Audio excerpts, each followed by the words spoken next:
Individual to Indivisible. The distinguished speakers for today is Mr. Swami Mahamedhananda and Mr. Satyesh Bellur. The moderator of this session will be Dr. Shankar Rajaraman, who is a psychiatrist, poet, and Sanskrit scholar known for his mastery of complex poetic forms and contributions to Indian literature. Namas Sarvebhyaha. I am Shankar Rajaraman, moderator of this session titled From the Individual to the Indivisible. Swami Mahamedhananda is a sannyasi of the Ramakrishna Mutt and Ramakrishna Mission established by Swami Vivekananda in 1897.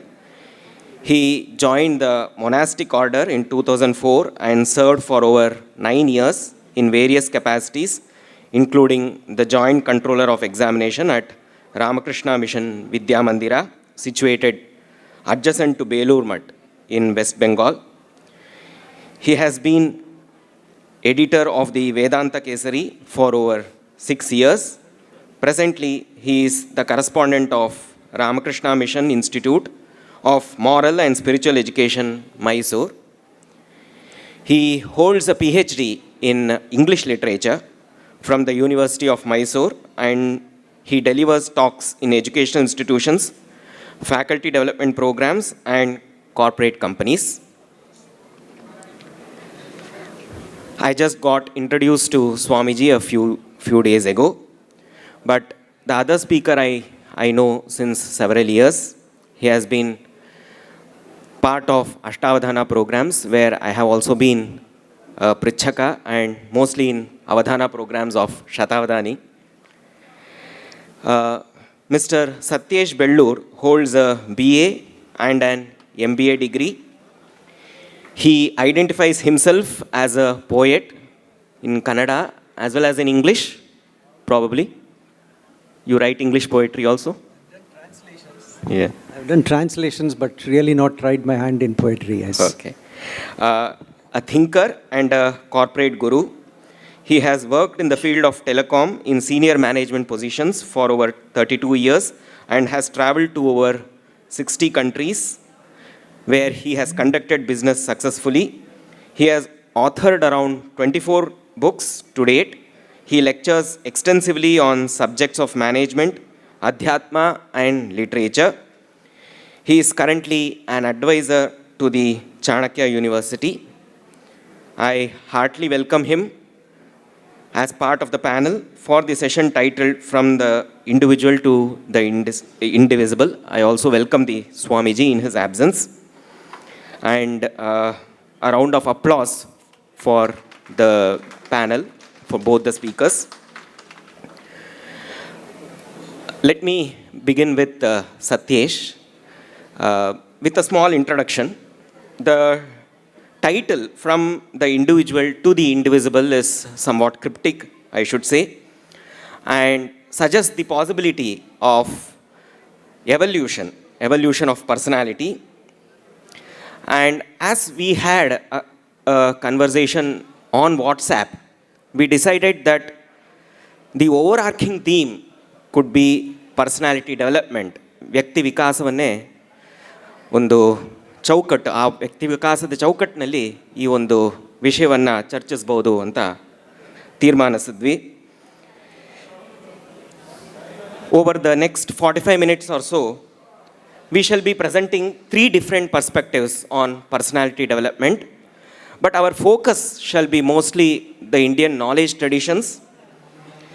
We know that the market is flooded with books on personality development, but most of these books take a Western approach.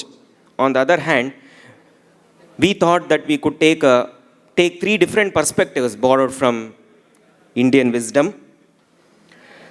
Swamiji obviously takes the Vedantic position. Satyesh probably will take a position in consonance with Arthashastra and studies on Kautilya, based on whom he has written some books. And I identify myself not more as a psychiatrist but as a Samskrita Kavi. So I shall take a position consonant with Sahitya Shastra. Let me begin with Satyesh. Namaskara, sir. Om. At the very outset, my humble salutations to the august audience which is present here. My pranams to Shankar ji.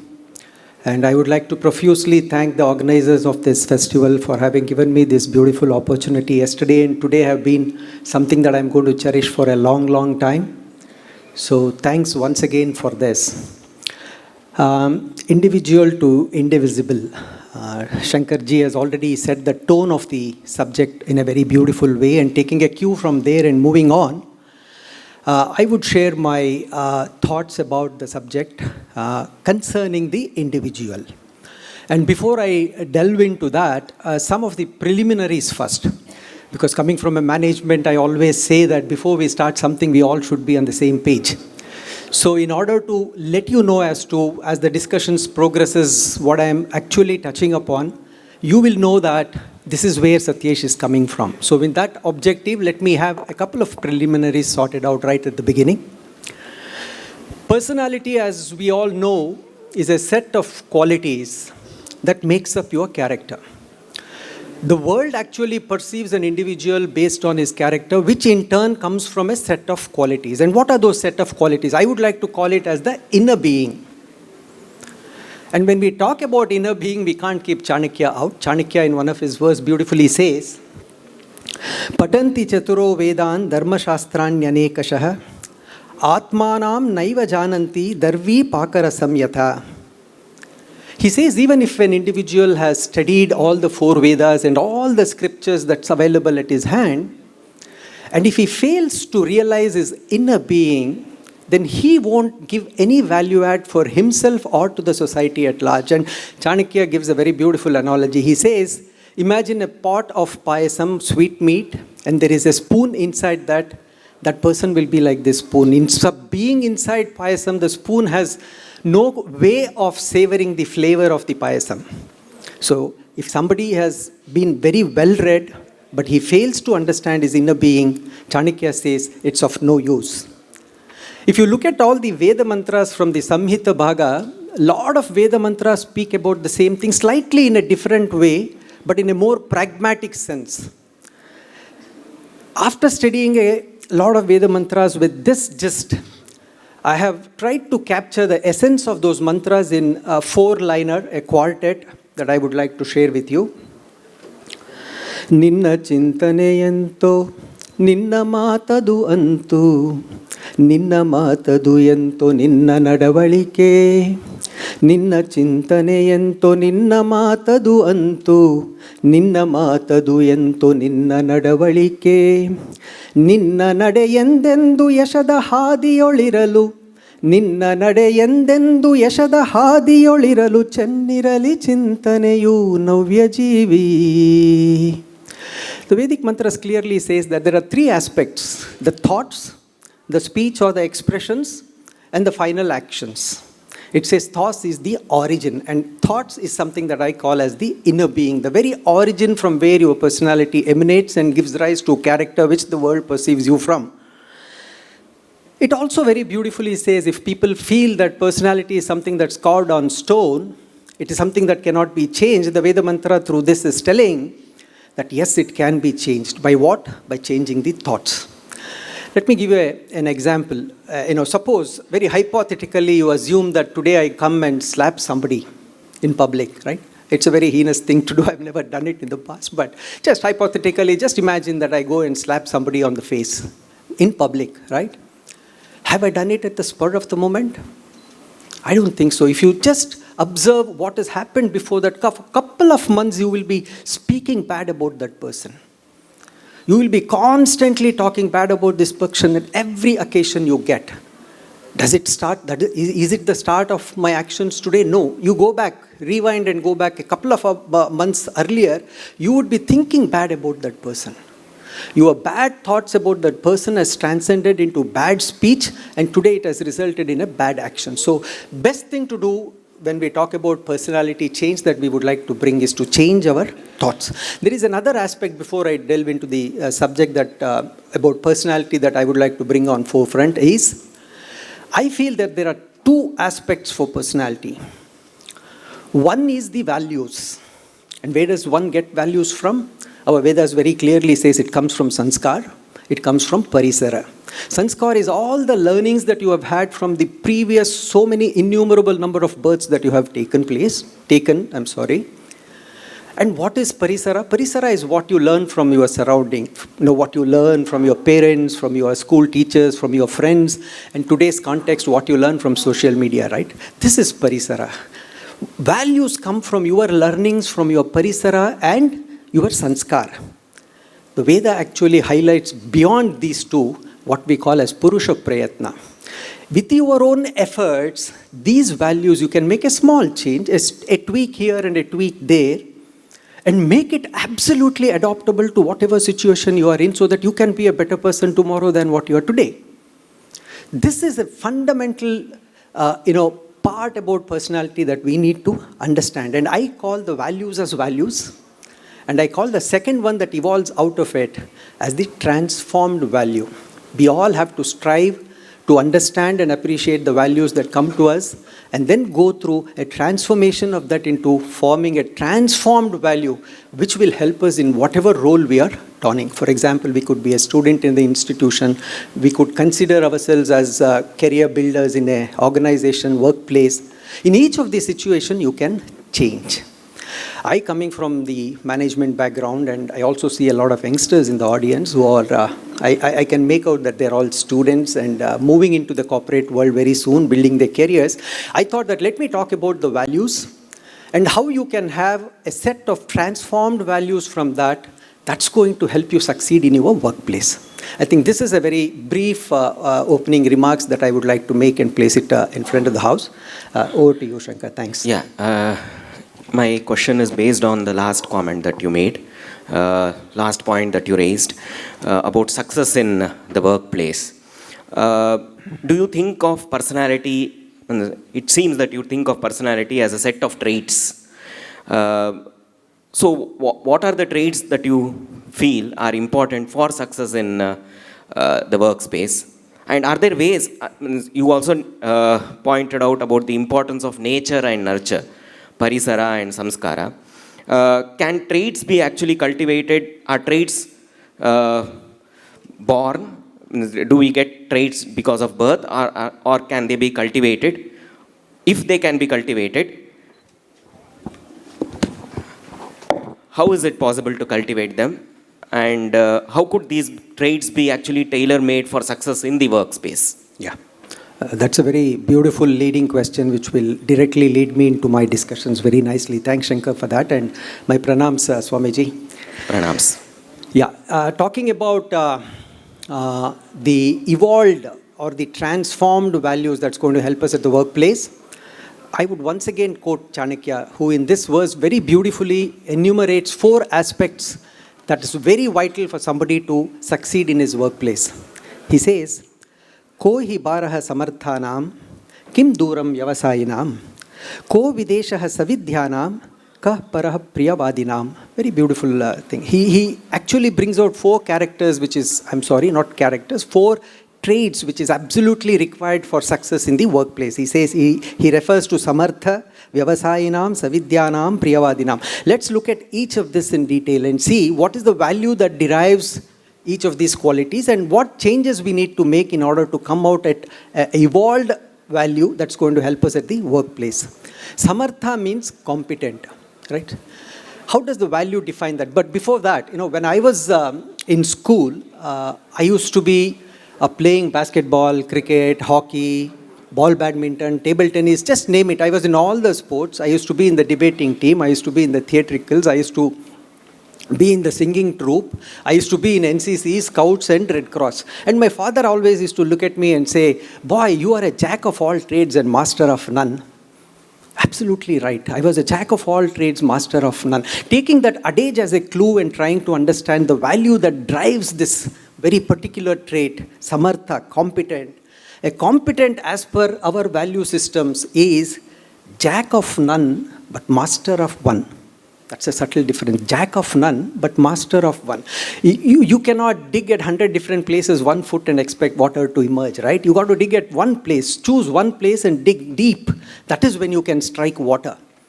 That is what the samartha is all about. Now we will have to make a very small, subtle change to this and get into a transformed value that's going to help us at the workplace. And what is the transformed value going to be? It will be jack of all, but master of one.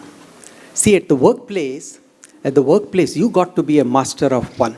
If I am in sales, nobody in the organization should come and ask me a question about sales and what I say is contradicted. Because I am going to be an authority on that. How can you be an authority on a given subject? Like Veda Mantra, Rigveda 6.54.1 very beautifully says, Ya evedamiti bhavat. While talking about the qualities of an acharya, it says, he is an acharya who is evedamiti bhavat. Idamittam. He can say, this is it. That authority will come only when you are a master. But at workplace, you cannot say like the value says jack of none. You got to be a jack of all. You need to know just about everything that's happening in all the other departments. Not only that, you need to be knowing what's happening in the external world that influences your company. Knowing all of that, you got to be a master in your own field. This is a very beautiful transformed value that we need to follow in our workplace. Similarly, the second one Chanakya refers to is Shramajivi, work hard. Work hard. I don't have to explain much about this because we have thousands and thousands of adages and Janapada, right, which talks about Kai Kesaradare, Bai Musaru, and so on and so forth, right? Everybody highlights the importance of work hard. But when we transform this into our workplace, I somehow feel work hard has to be replaced by work smart. Work hard has to be replaced by work smart. And when I say work smart, I'm not telling you will have to be a kamchor or you will have to skip your work or nothing like that, nothing like that. The way I define work smart is work hard with a little bit of common sense. So to me, work smart is work hard with a little bit of common sense. You know, we have a lot of discussions today about 70 hours a week being the norm of working and so on and so forth. In fact, I have worked with him in the past and I know how he is committed in this. But then, is it necessary to work every day in, day out like that? No. There are times when you need to work all 24 hours a day for a week or 10 days or a month. But there are times when you will have to relax. The times when you will have to come out of this, you know, the world of commercial dealings and say, this is a time for Adhyatma. Let me introspect a little bit. Let me learn new subjects which is going to make relevant at times. So work hard is a value. The transformed value that's going to help you at your workplace is work smart. And the third one is, Chanakya talks about is Vidya. Right? He says, Ko Videshaha Savidyanam. If you are a knowledgeable person, there is no foreign land at all that's going to trouble you. And I will not speak much about it because it's the value which is Sarvakalika, Sarvadeshika, it has its own Sarvabhauma also. So it is the same even in the workplace. You got to respect and go after knowledge. But the fourth one that Chanakya says, to me personally, is the most important. It's the most important. He says, Kah Paraha Priyavadinam. If your speech is very, very pleasant, then who is a stranger for you? At workplace, I will tell you, the success of anybody in the workplace, irrespective of his competency levels, irrespective of his understanding of the 9 yards that's required to run the business successfully, I think it's his pleasant talk that's going to take him through. We all know that beautiful Subhashita, right? Satyam bruyat, priyam bruyat, na bruyat, satyam apriyam, priyancha nanrutam bruyat, etad dharma sanatanaha. What does the Subhashita tell us? It says, the pleasant truth is something that you speak.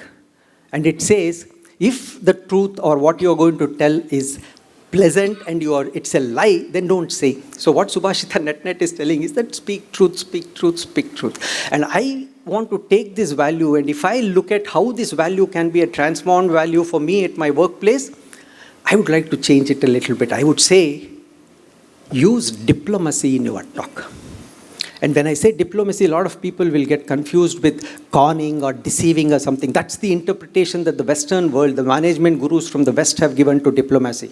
They say that if you are a sales guy and if you are, if you are diplomatically can convey with a flowering language as to how beautiful the hell is, people who are listening to you are already ready to go and experience the hell. That's what they say. That's absolutely not right. To me, diplomacy is telling the truth, but telling the truth in a pleasant way. To me, truth is only one. Truth is not pleasant or unpleasant. There is no point in differentiating truth. Right? It is one, pleasant or unpleasant. Truth is truth.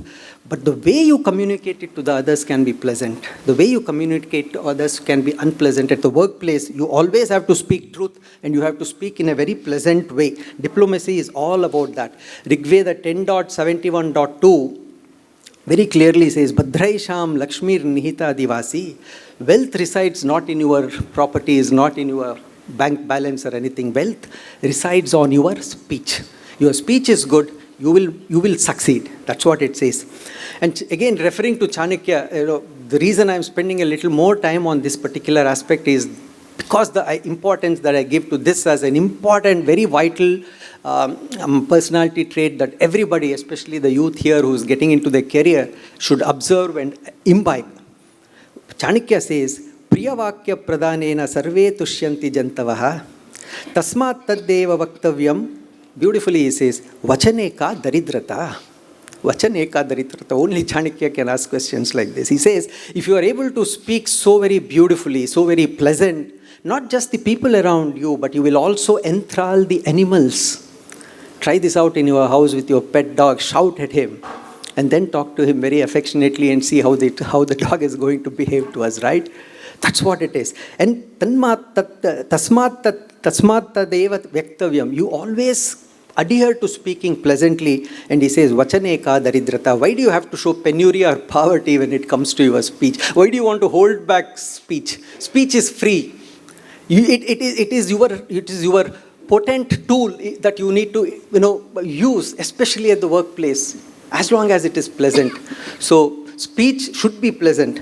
And the final question on this subject that I would like to ask myself is, why is Satyesh emphasizing so much about pleasant speech as something which is more vital than anything else at the workplace? I would like to share a quartet that I have written. Saraku kabbina virali, saraku dhanyave irali, saraku kangetu kadiha tantramsha virali. I wrote this 10 years back, so I said Tantramsha Virali, software, but if I have to probably rewrite today, I would say Saraku Kabbina Virali, Saraku Dhanyave Irali, Saraku Kangetu Kadiha AI Irali, Artificial Intelligence AI Irali, Sarakadene Irali, Vyavahara Nadeyuvudu Eradu Manujara Naduve, Navyajivi.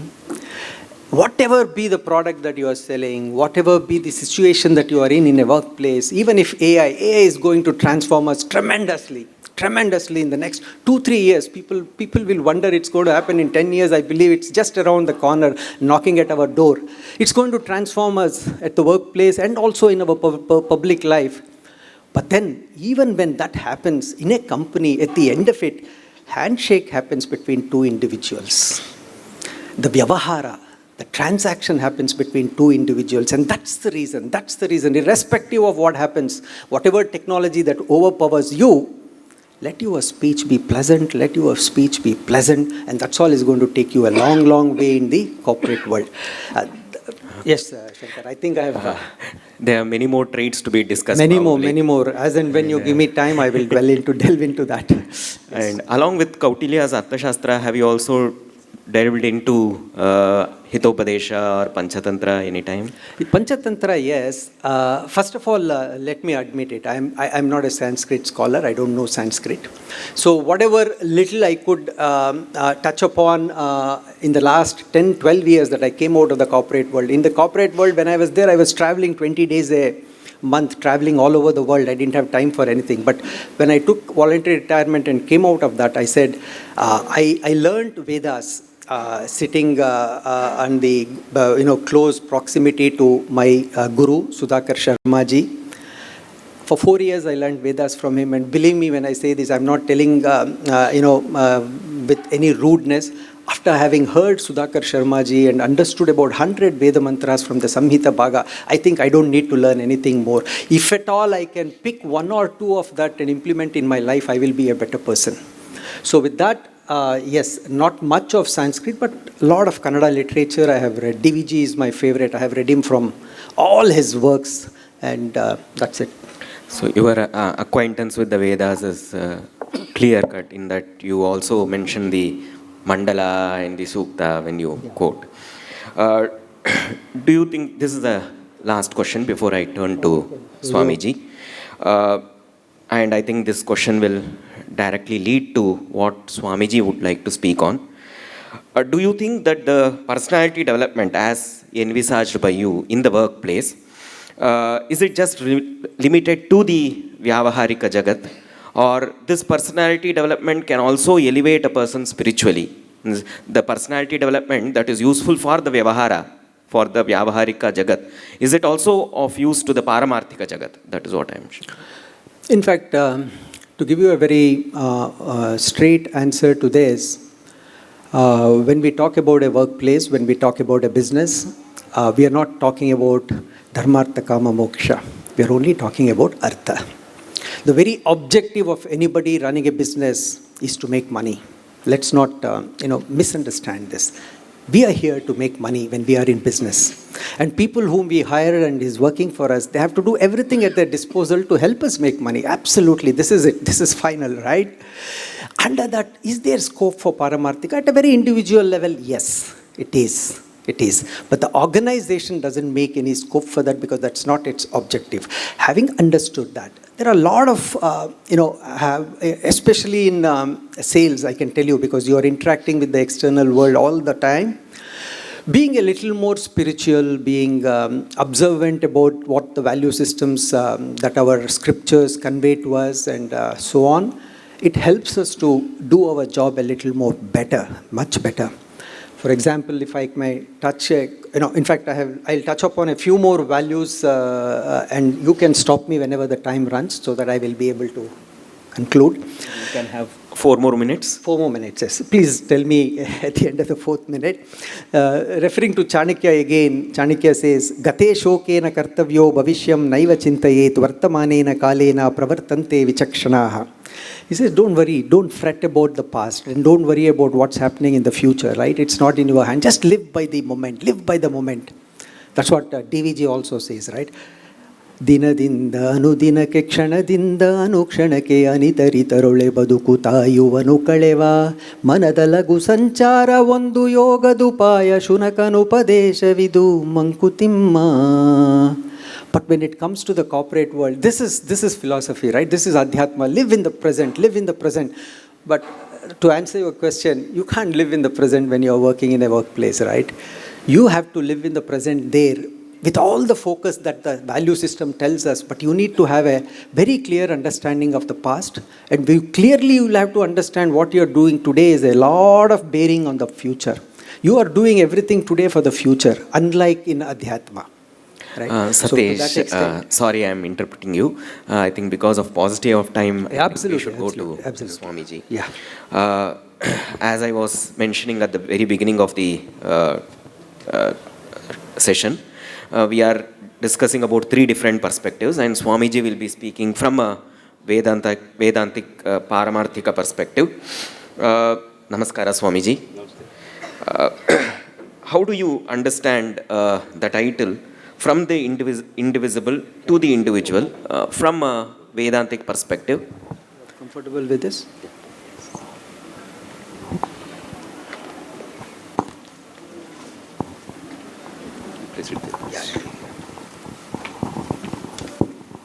How do you understand the title, and can you illustrate it with an example? Before I get into that, I would like to apologize to all of you here, because I came very early in the morning, but I come late for this session. And it has been my personal experience, one of the parables of Sri Ramakrishna. Sri Ramakrishna says a man went to watch a jatra, and he came very early, and nobody was there. So he had brought his mat with him. He came to book the first place, very front. He had come so early, he spread the mat and he laid down. He said, I'll have a nice view from here. But he slept so well, by the time he got up, the jatra was over. And that happened to me today. I asked them to pick me up at 1:30. They said, no, we will come to pick you up at 2:30. So I presumed maybe the sessions are late, their lunch must be going late now. They'll pick me up at 2:30, maybe session begins at 3:30. It's all Brahma. And at 3 o'clock, they woke me up. Your session begins now. I said, wonderful. I have personal experience today. My apologies for that, please. Can I take your question again? Yeah. How do you understand the title from the indivisible to the individual? Yeah. Maybe you can explain with the imagery. Yes, I can. I request you to please follow me carefully. This is a Vedantic perspective of understanding how to approach this phenomenon called life. How do we understand this? There is the ocean. This is an imagery which Sri Ramakrishna would often use. It is also in the Ashtavakra Samhita. Ashtavakra Gita also we have this. There is the ocean. The deep in the ocean is standstill. Now in that ocean, there is a wave. A wave appears in that ocean. If I ask you, what would you say? Is the wave same as the ocean or different from the ocean? What would you say? I would say it is in essence the ocean. Yeah. So I ask students or even our teachers to whom I regularly conduct sessions, some will say, no, it is same. Some will say, no, it is different. Then I say, you get only 5 out of 10 for both these answers. If you want 10 out of 10, you should say it is same and different. That is Vedanta for you. Yes, it is yes and it is no. Yes and no will give you full marks. It is same because without the ocean, there is no wave. But it is still different because wave is a manifestation. It is kinetic energy. It was potential in the ocean. Now it has manifested. Ocean, you can call consciousness, wave as energy. Consciousness and energy. In our terminology, we call it Brahman and Shakti. Brahman and Shakti. They both are same. Brahman is Shakti. Shakti is Brahman. They are inseparable. Sri Ramakrishna gives 5 examples to say how they are inseparable. It is like the water and its wetness. You cannot separate wetness from water. It is like fire and its power to burn. The power to burn is Shakti. Fire itself is that consciousness. You cannot separate. Milk and its whiteness. You cannot separate. Diamond and its luster. You cannot separate. Snake and its wriggling motion. That cannot be separated. He says, similarly, Brahman and Shakti are abhed. They are one and the same. This universe which we see is that energy. Everything here we see is energy. This table, this book I am holding, everything is nothing but atoms. You please just look around. There is nothing like living and non-living. There is only atoms. Atom is energy. We call it Shakti. Now on this wave, again, there are millions and millions of bubbles. The question again is, are these bubbles same as the wave and ocean? If not, are they different? Then the answer, intelligent answer would be same and different. The bubbles are the wave and the ocean, but the bubble is also different from the wave and the ocean. It is same, it is understood, common sense. Without ocean, there is no wave, and without wave, no bubble. But how is it different? It is different because it is limited by time-space causation. In our thing, we call it Nama-Rupa. Nama-Rupa. It has a shape, Rupa, it has a name. And there is a reason for its being there, that causing, whatever that cause and effect chain.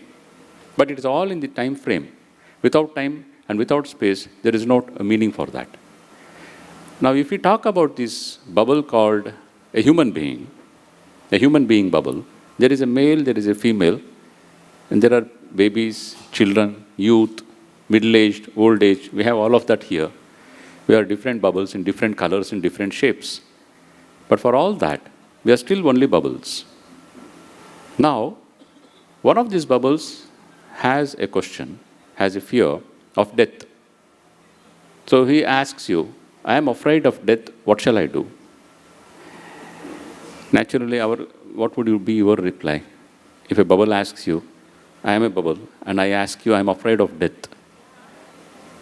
I would probably say, you are thinking you are different from the ocean, become the ocean. Yes, so exactly. Thank you. It goes to the Guru, and the Guru says, how can you die? There is no death for you. And the bubble says, don't give me philosophy. My father died, I have cremated him, and you say, I don't have death? The Guru says, no, really you don't have death.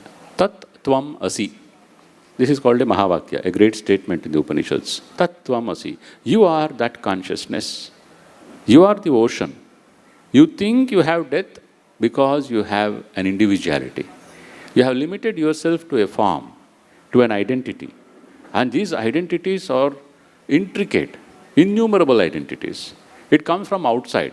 The Mercedes car parked there, that is mine. My identity sticks there. My accent, that's my identity. It sticks there. Small, small things outside in the world, 30, 40 site you see there, I am its owner. My identity is stuck up there. To bring it inside, to discover myself is the goal, is the target, is the sadhana. So the Guru says, you are the ocean, you are consciousness, tat tvam asi. Now this bubble, he has Shraddha in Guru Vakya and Shastra Vakya, so he goes inside. The aim is to just turn inside, antarmukhi bhava. And Ramana Maharshi used to say always, Nanyar, find out who are you, who am I. And when he does this and goes inside the layers of the human personality, this bubble discovers, of course, I am the consciousness. It is not put in words, there is no mind there to define it, but it is an experience. And that is Aham Brahmasmi, another Mahavakya, a great realization of the Upanishadic Rishis. The Guru says, you are consciousness, you are Brahman. And this disciple, he turns inside and discovers it within himself, I am consciousness, Aham Brahmasmi. Now when he comes out to this conscious world again, and he sees all these multiple colored, various kinds of bubbles, he doesn't see them as anything different from himself. Sarvam khalvidam Brahma. The whole universe is indeed Brahman. Whole universe is indeed consciousness. This is the discovery, the greatest discovery, I would say, of mankind. That the whole universe is one consciousness, and from that consciousness, and in that consciousness is this play of energy, which we call Shakti. We call it Adi Shakti, Parashakti. Now again, on this wave, there are some special bubbles which are never in doubt, never in delusion about their identity. They always know they are one with the wave and the ocean. Such bubbles we call avatars or gods. That avatara knows. He says, I and my father are one. Or Krishna tells me, surrender to me and everything is done. It is not to Krishna the personality. It is Krishna identifying himself as that Vishwarupa. Vishwarupa says, I am one with the universe. Identify that. That is within you. Now, there are some people who have an emotional bent of mind.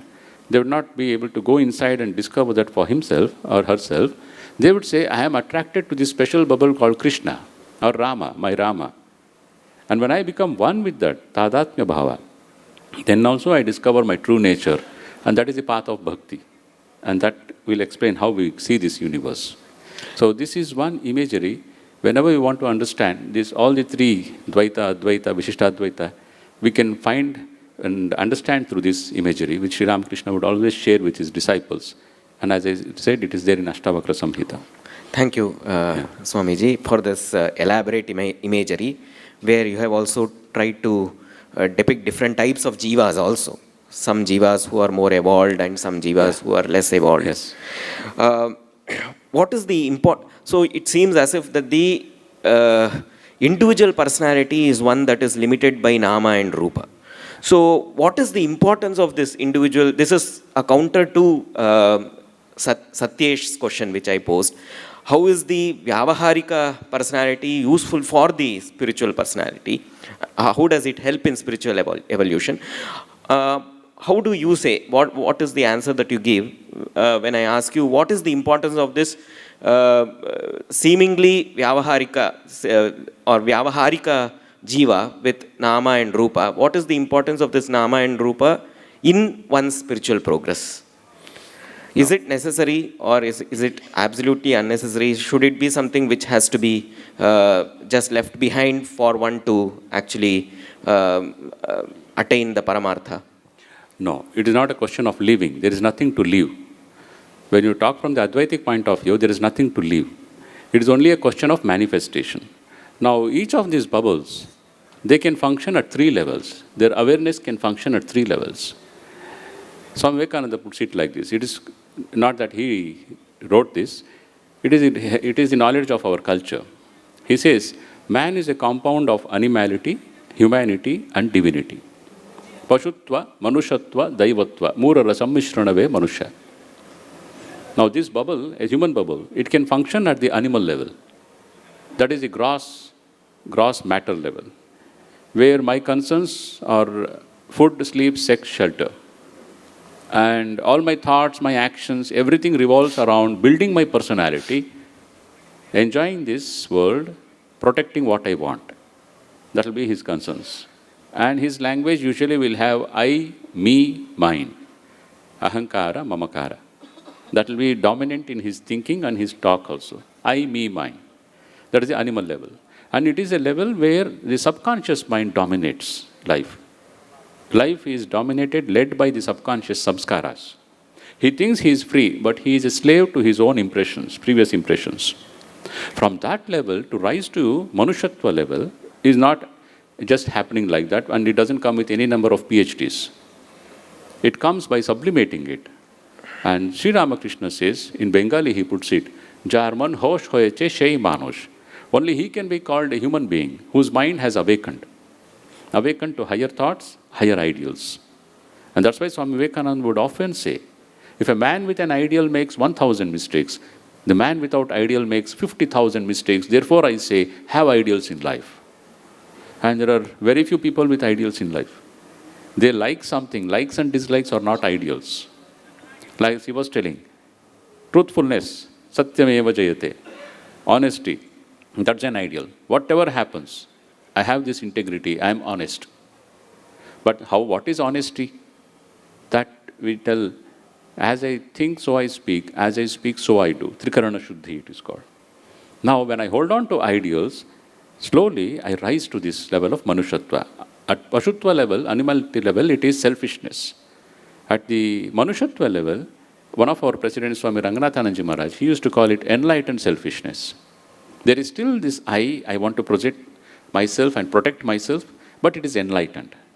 In the sense, at animal level, it is I, me, mine. At the Manushatva level, someone who has awakened to ideals, he will start saying I and you all, and then I and we all. And then as he becomes more and more unselfish, he will come to the point where he says, you and I. You and I. In this context, I would say this, Swami Vivekananda writes, selfishness is the chief sin. Selfishness is the chief sin. And he again states, unselfishness is God. And there is one human character which becomes perfectly unselfish, and that is the mother. The lady, she was very selfish, maybe selfish wife also, but the moment she becomes a mother, she is very unselfish in that relationship. That is the highest ideal. So we say, the scriptures say, Matri Devo Bhava. Why? Let your mother be like a god unto you. Why? Because she gave birth to me. No, she is manifesting perfect unselfishness. Now from that level again, as the mind becomes more and more pure through this unselfishness, it will reflect the inner divinity. Then we become a Deva Manava. So you say motherhood is a state in the expansion of personality? No, I was only referring to that quality of unselfishness.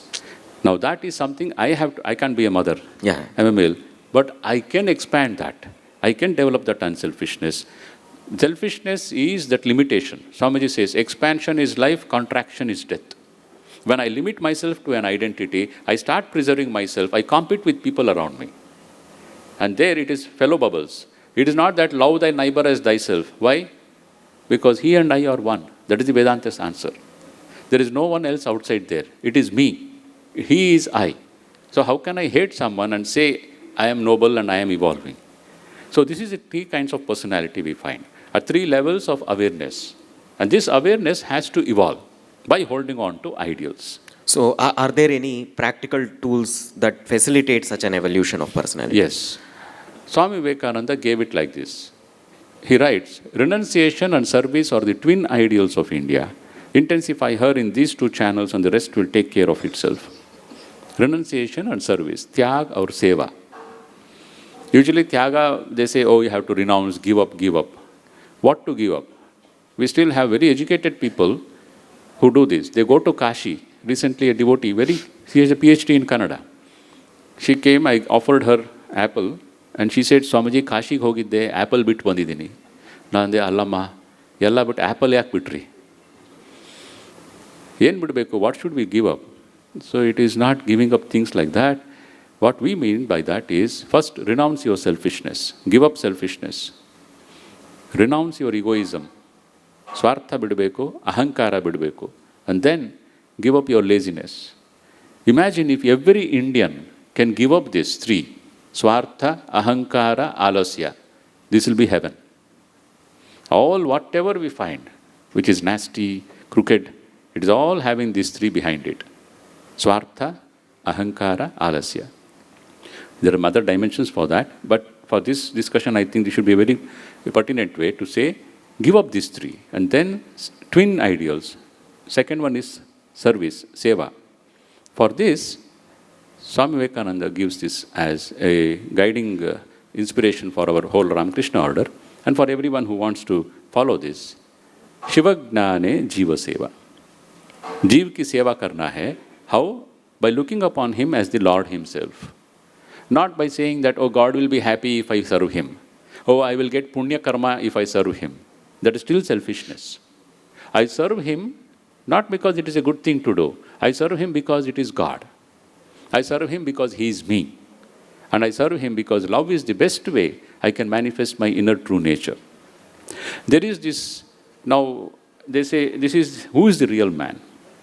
Swamiji has a wonderful lecture there, the real and the apparent man. The apparent man is what you see me, with all my qualifications, all my identities. I am wearing this dress, I have an identity. We cannot function without identity. Dropping this identity requires a lot of courage. People are trapped in their identities. And that identity, it's all seen in small, small things. White hair is not liked. We Indians are strange people. We want white skin, but we don't want white hair. Put fair and lovely, make your skin white, and put the hair goes white, black it. All these small, small things. I have seen very intelligent, very sensitive people doing this. I said, what are you not refusing to accept? It's a change in your identity. You are not able to accept that. Where will you discover the truth inside? That requires some this thing. Thank you, Swamiji. I thank the panel, and I'm not sure if I have time for my own perspective, because there might be people in the audience who would like to ask Swamiji and Satyesh a few questions. I don't want to deprive them of that opportunity. If possible, in the concluding remarks, I can add my own perspective. The floor is now open for questions. Anybody who would like to ask a few questions. There is somebody there. Pranams. My question to Puja Swamiji is on this term, Aham Brahmosmi. Sometimes I feel these two words are a bit contradictory. At one end it says Aham, means me.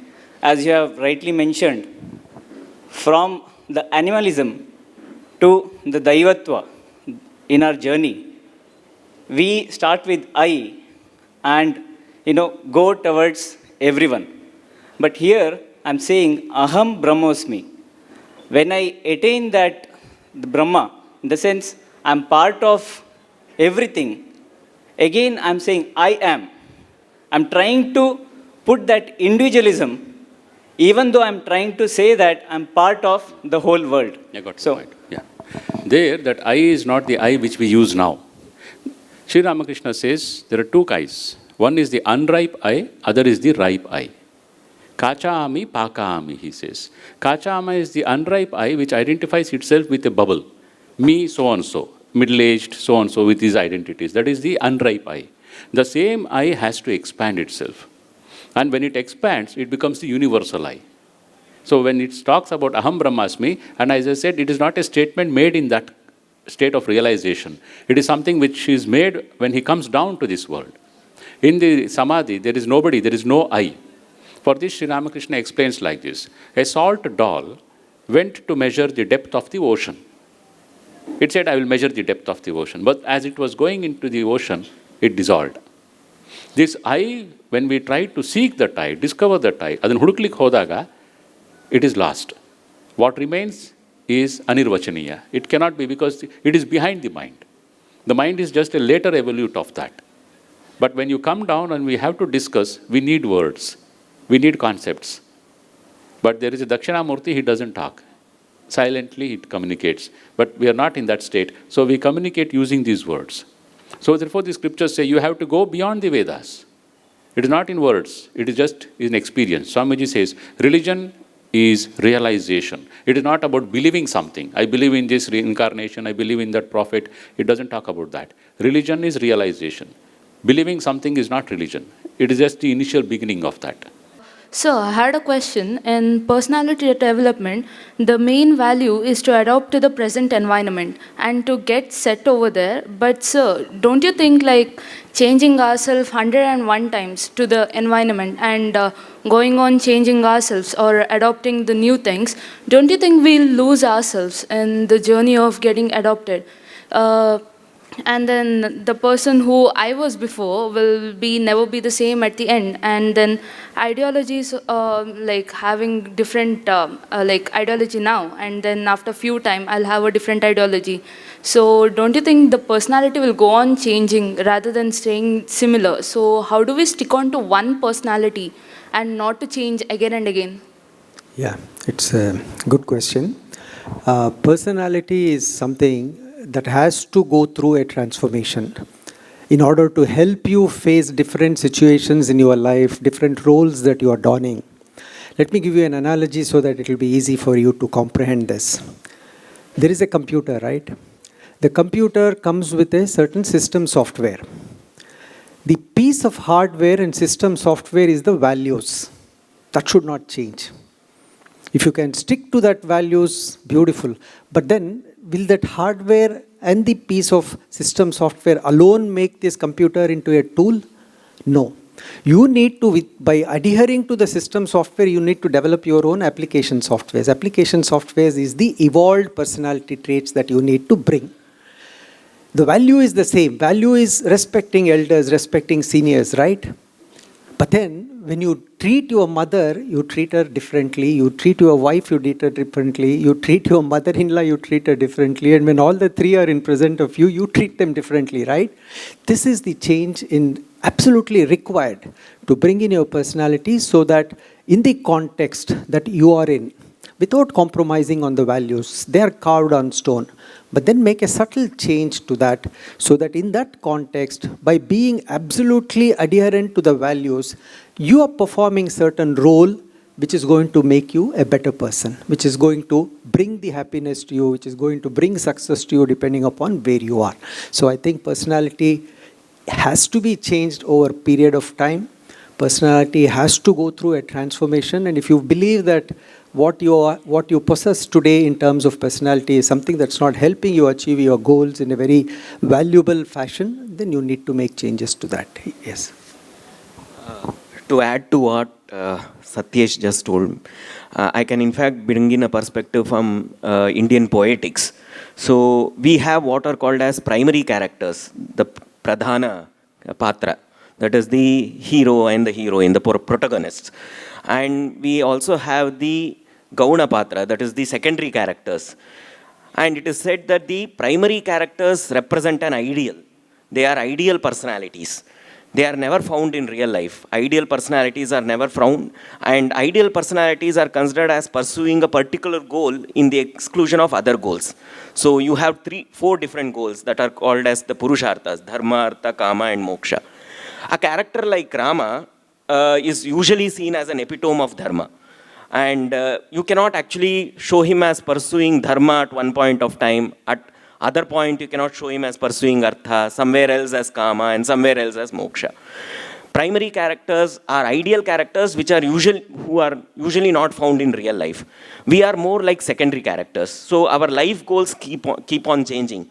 And because life goals keep on changing, the traits that are required to achieve those life goals, traits are basically, so I am actually summarizing from Indian poetics from a work called as Sringara Prakasha of Bhoja. So what he does is, he classifies personality into 4 different types. And the primary personalities, the personalities of the protagonists. And he says that each protagonist pursues a particular ideal in life.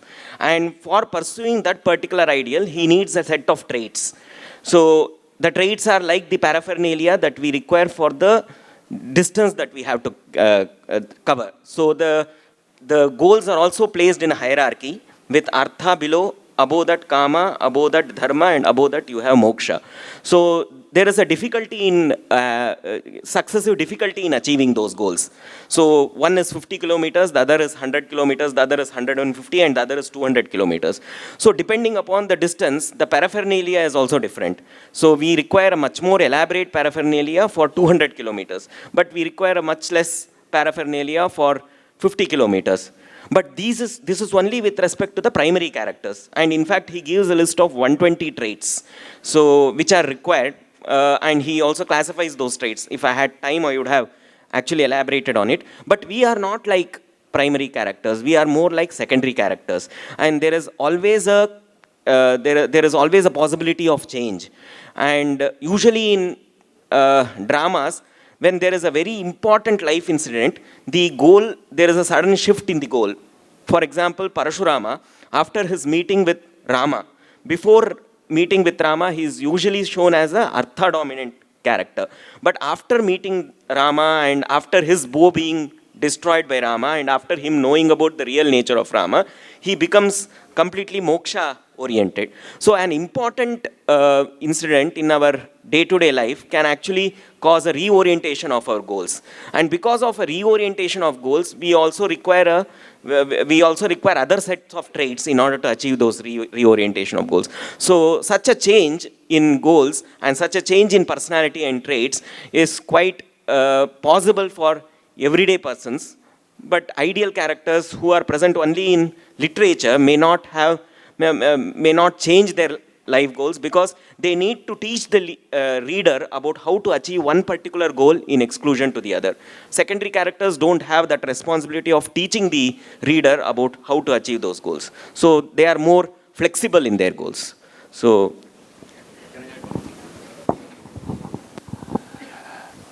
one of Sri Ramakrishna's direct disciples, Swami Turyananda, he says this. In your context, you said, if I keep changing my personality, you should have one personality, the foundation of everything, and that is a contributor personality. I am one who contributes. Because this life is a yajna chakra. We cannot live without taking.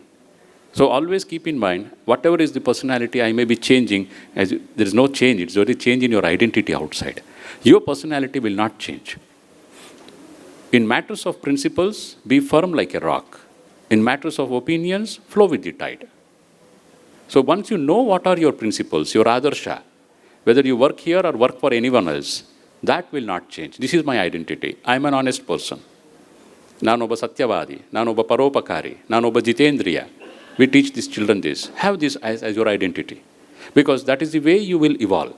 The goal of human life is not having a good life and then dying ignorant. The goal of this life, India has accepted, is to discover the truth before I die. We don't like to believe that I'll go to heaven after I die. Who knows? Whatever it is written there. I should discover the truth now. And for that, I have to evolve. In matters of principles, be firm like a rock. In matters of opinions, flow with the tide. And once you know this, you will not change your personality. And your personality, foundation core should be, I am a contributor, one who gives back. Swami Vivekananda writes in the letter to the Maharaja of Mysuru, my noble prince, they alone live who live for others. The rest are more dead than alive. That should be my personality. I live to contribute. That is the expansion. Just a minute to clarify. See, when we say personality change, if you heard my introductory part, I said personality is values and evolved values. So instead of getting entangled with technical terms, if you just look at the quality, set of qualities that is shaping you up, and that needs a certain change in order to make you a better person from today, is what is actually the quintessence of good living. Thank you. Yes, sir. Thank you, Swamiji, for your enlightening words, and thank you, Mr. Bellur, for sharing your experiences and insights. Lastly, thank you, Dr. Rajaraman, for your thoughtful moderation. ಇದೀಗ ಸಂಘಟಕರ ಪರವಾಗಿ ನೆನಪಿನ ಕಾಣಿಕೆಯನ್ನು ನಮ್ಮ ಶತಾವಧಾನಿ doctor R Ganesh ಅವರು ನೀಡಬೇಕು ವೇದಿಕೆಗೆ ಬಂದು ಅಂತ ಕೇಳ್ಕೊಳ್ತಾ ಇದ್ದೇನೆ.